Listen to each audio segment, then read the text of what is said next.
প্রধানমন্ত্রী শেখ হাসিনা বলেছেন, ৭৫-এর পর বারবার ষড়যন্ত্রের শিকার হয়েছে এদেশের মানুষ।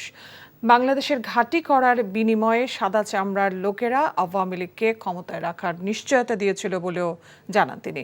সন্ধ্যায় গণভবনে ১৪ দলের সভায় এসব কথা জানান তিনি। ইলেকশনে হতে দেবে না, তবে দেবে।